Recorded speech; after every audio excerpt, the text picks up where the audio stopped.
October 11th, Saturday. I'm still not yet under the covers. Still showing the right angle feet. It's going to be soon. Bit by bit, I'm healing. Let's talk some sports. We'll talk Yankees in 1 second, but I want to start even differently today. We've had a rash of sportscasters behaving like animals. Sure, we had Shannon Sharp, this is months ago that I spoke about it, accused of rape, removed from ESPN, and Stephen Smith brought him in.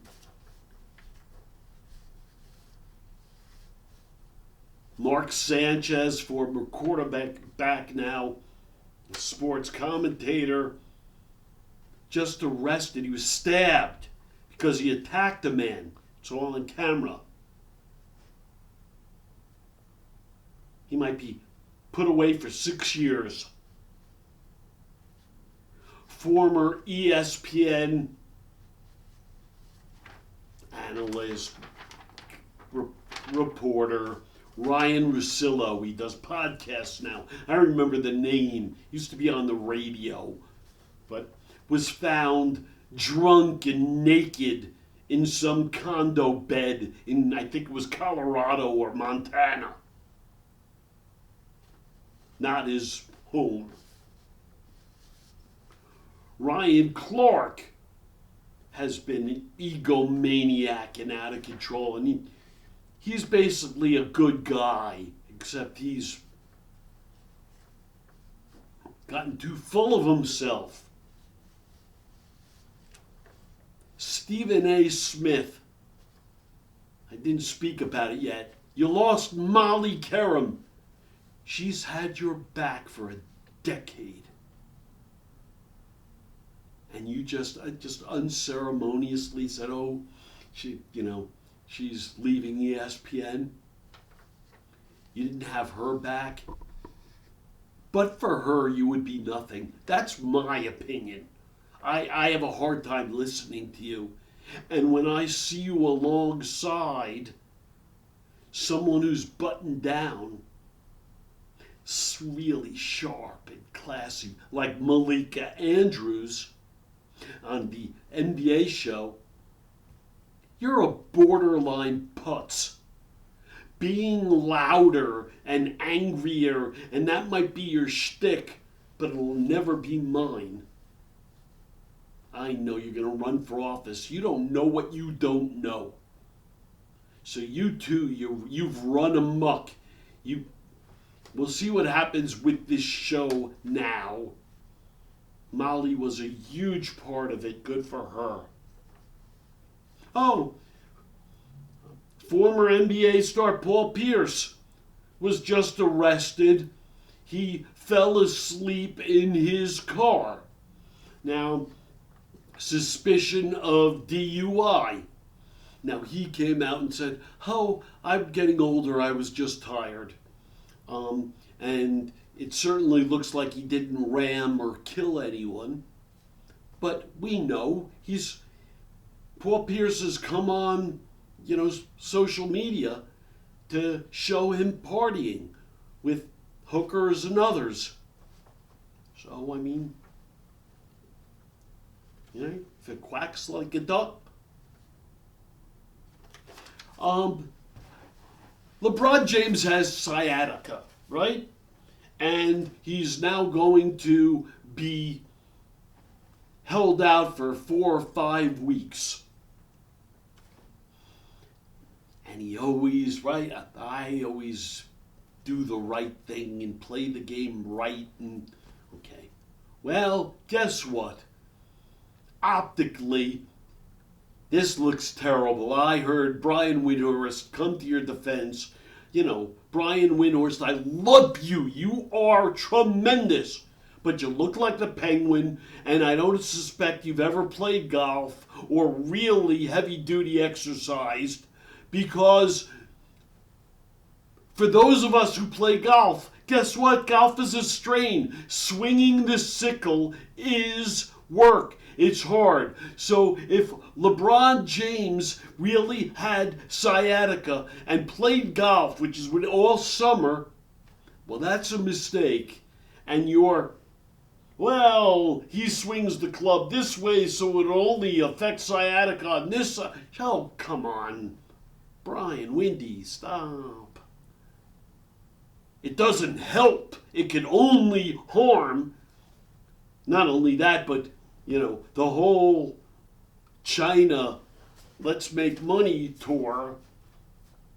And that's okay, but it doesn't help your sciatica when you should be getting treatment and working on the healing, right? That should be number one priority if you always do the right things.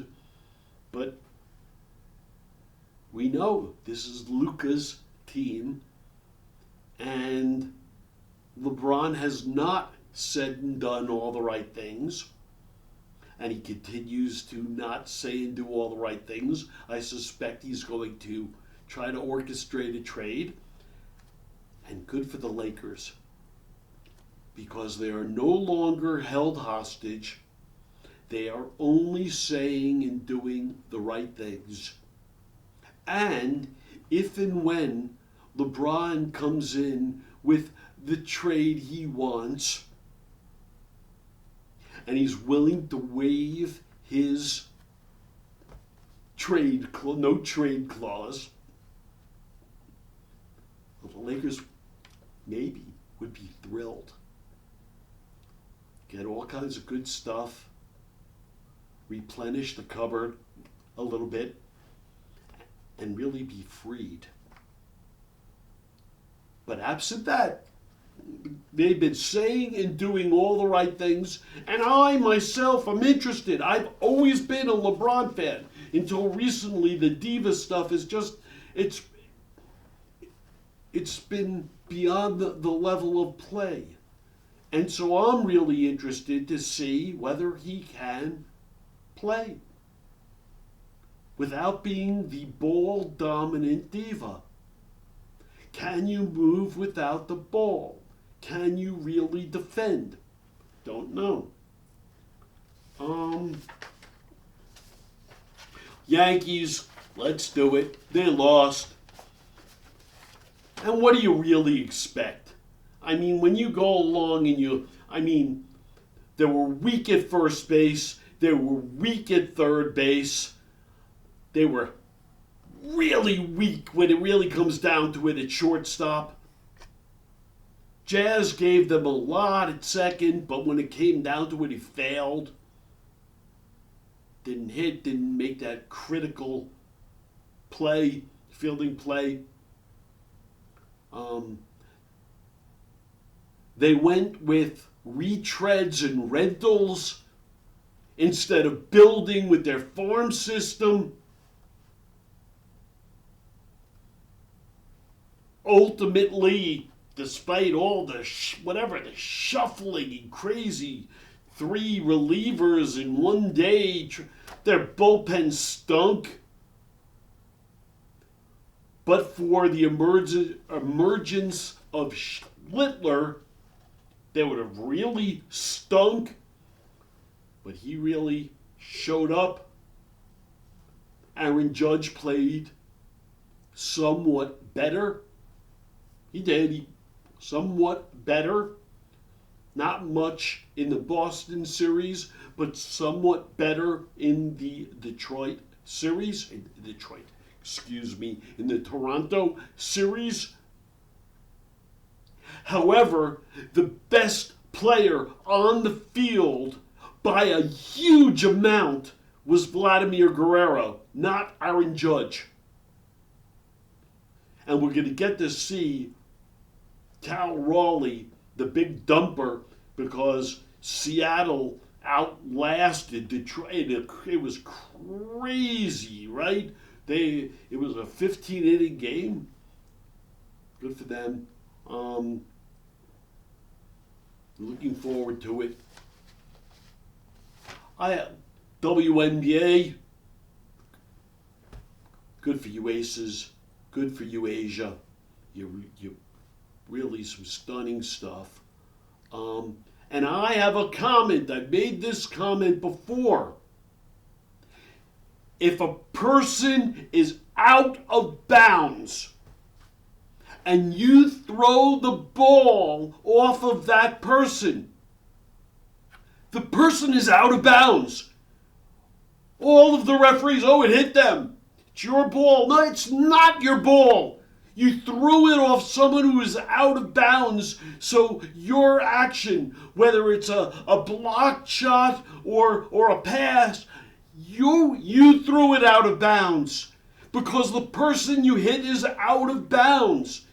And they routinely are saying, oh, it hit him. Oh, it's your ball. That person was out of bounds. You can't make them inbounds by throwing the ball off of them. This is Hal Mintz. Thumbs up for feet up. Thank you.